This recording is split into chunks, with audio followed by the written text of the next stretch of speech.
Romans chapter 1 verse 18, previously we were talking about the wrath of God. Sometimes when we read the Bible, we think it from our perspective instead of going back, ano ba yung perspective nila. So sa panahon nila, when we talk about the wrath of God, it talks about a destruction of a nation.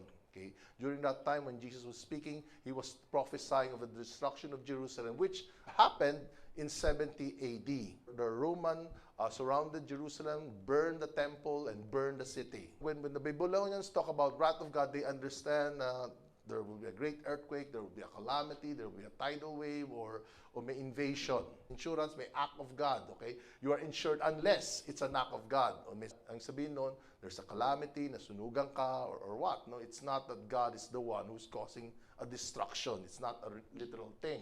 When we talk about kiss of heaven, okay, hindi sabihin yung langit, biglang hinalikan ka ng langit, di ba?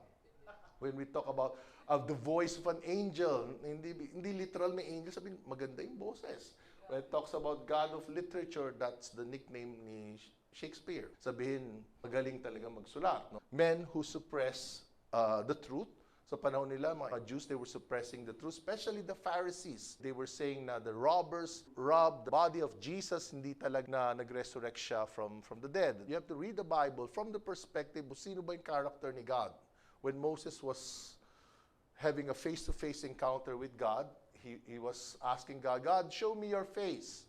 Ginawa ni God, he showed his goodness. Kasi at the core, at the heart of God, He is good. The Bible said God is love. So kailangan pag tumingin ka ng scripture, you have to read it from that perspective. At pag minakita ka na parang hindi yata tumutugma, maybe you're interpreting it wrong. Psalms 145 verse 9, the Lord is good to all. He has compassion. The Hebrew word for compassion, He's tender, He's merciful. So yan po yung nature niya. He's tender, He's merciful on all He has made. Ano yan? Lahat ng tao. Hindi nakalagay po doon na He's tender and He's merciful to those that obey Him. He's tender and merciful to those who have repented. He's tender and merciful sa mga Christians lang. He's tender and merciful do sa maayos na buhay. Okay. All He has made. If you think about that verse, and then you think about the word wrath of God, I mean, it goes against each other. Diba? It's an opposing thought. Especially some people, they interpret the wrath of God like galit na galit si God sa'yo. Like, kasalanan mo, papatayin na kita. And yung isa, yung verse na binasa natin, pag tinignan ka ni God, full of compassion. Naaawa siya.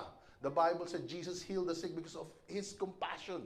Huwag mo na pag-usapan yung mga verses, by His wounds we have been healed. Yung mga promises niya about healing. Just because He is compassionate, He will heal you. Struggling financially, you're struggling in your sickness, He's a compassionate God. He will do something. If you're compassionate, you will do something.